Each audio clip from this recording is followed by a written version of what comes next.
Hi, this is Justina Beth-El, and today we're going to talk about marketing yourself like a major label on an indie budget.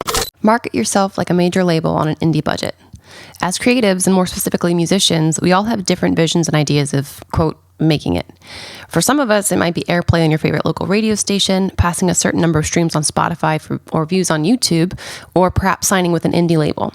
Whatever that milestone of success is for you, you'll need to know how to market yourself like a major label, and more often than not on an indie budget. For starters, do your research. Or maybe just listen to this podcast. Today is easily the best day and age to be an independent musician. Many of our predecessors did the heavy lifting for us by researching the pathways to success for indie artists and crafting their findings into easy to digest and, more importantly, affordable applications of that research for the indie musician to successfully compete with major labels on a fraction of that label's budget. Don't get me wrong, you still definitely need some kind of budget or expendable time. Next to being an NFL cheerleader, one could argue that being a musician might be one of the most expensive, underpaid, and thankless hobbies that exist today. That's if you let it. Here's a list of resources compiled by those predecessors, and they're invaluable resources, and they're catered to the independent musician. Indiepreneur is an online course that teaches musicians how to run targeted ads on social media to grow their following. So that's Instagram and Facebook. CD Baby began as a distribution company, but it's since expanded to offer so many more resources to the musicians that use their platform. CD Baby has kind of become a one-stop shop for the independent musician. Spotify for artists, as most of us probably know if your music is on Spotify. This is the back end of Spotify where artists can view their metrics of their music on the Spotify platform. They also offer helpful tips to artists on how to increase their monthly listeners and ultimately make the most of Spotify. Tinderbox Music, that's a new one for me. My brother's band Touch the Buffalo uses them and swears by them. But basically, they pitch an artist's music to college radio stations across the country, and they also offer sync placement to different artists for different television networks.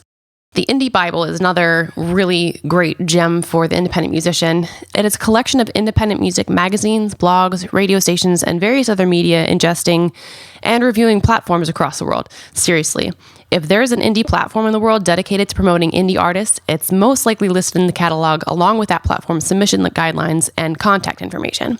What's more, the Indie Bible includes extensive literature on the do's and don'ts of pitching your music. Second thing to keep in mind is to create a budget and build a savings around that budget. Unless you're one of those talented souls who can record, mix, and master your own music, you're looking conservatively at a $5,000 budget to professionally record, produce, and distribute your music.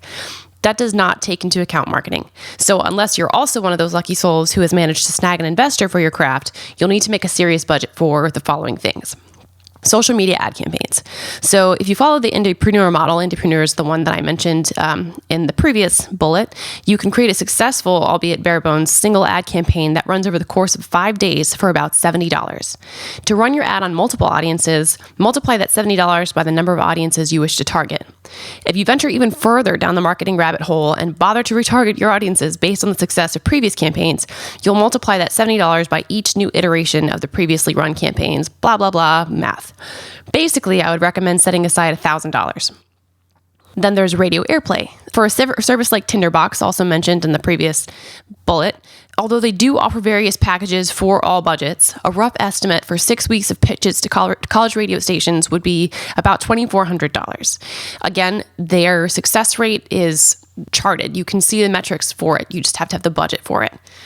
And then there's PR and blog placement. So the Indie Bible is an excellent alternative for those of us who have more free time to market ourselves than we do the capital to pay someone else to do it. Otherwise, there's a ton of PR companies out there that will gladly take your money. And I would anticipate paying between $600 and $1,500 per month for those services to get placed in maybe like one or two magazines. Notable magazines, let me specify that. The budget range for the notable magazines is going to be $600 to $1,500 a month, right? So for something that's like a little bit more underground, people who are also trying to grow their following for music reviews and magazines and blogs, you can probably get away with about $150 a month for those services. But again, the Indie Bible is super useful for the person who's got more time than they do money. And then music conferences. You'll want to set aside money to attend at least one music conference every year. And I'll give some more detail about that in a couple of points below. Third thing you'll want to consider. investing in is your content. So you don't have to blow your whole budget to get quality photos or video content, but you should do everything in your power to make sure your content looks professional. Not like that selfie you see on Facebook that's blurry and you can see your car seat in the background and, maybe a bag of clothes or something. If you live anywhere near a college campus, though, with a film or photography program, you're sitting on a gold mine.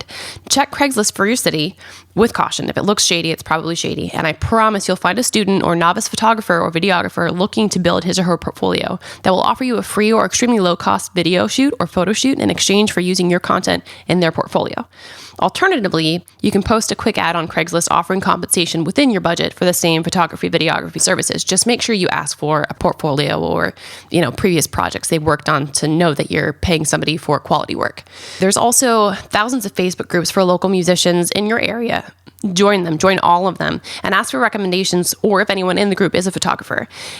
If that's not in the cards for you, really any current smartphone will capture footage and photos that you can easily edit to get that professional finish. Adobe offers a monthly subscription for its different applications. For about $20 a month, you'll have access to any single one of Adobe's apps. I use Premiere CC Rush for video. For $50 a month, you can have access to the entire Adobe Creative Cloud. If you're digitally dexterous or just got jazzed about learning a new software application, this might be the best route for you. Now on to 4. Networking like a business professional. Every industry, from health and education to real estate and security, holds a number of conferences and conventions for the specific purposes of networking, marketing, and educating its industry professionals. The music industry is no different. These are some of the most well-known industry events for musicians: ASCAP Music Expo, CD Baby DIY Musicians Convention, NAMM, and South by Southwest. You won't just encounter like-minded musicians aspiring to make it the same way you are at these events. You'll also meet industry leaders, legendary musicians who define making it for some of us, and product manufacturers that are itching to find musicians to test and review their products. Add at least one of these events to your calendar and to your budget each year. And 5, don't tell yourself no before anyone else does. More simply put yourself out there. We can be our own greatest motivators and simultaneously our own greatest obstacles. Don't tell yourself you don't deserve it or you're not good enough without even trying. If there's a songwriters competition, submit yourself. If there's a venue that you want to perform at, reach out to book that show. If your end goal is to sign to a major label, start talking to those labels. Seriously, go to the website of Sony, Atlantic, Columbia. Any one of them will tell you to schedule a visit directly with one of their A&Rs.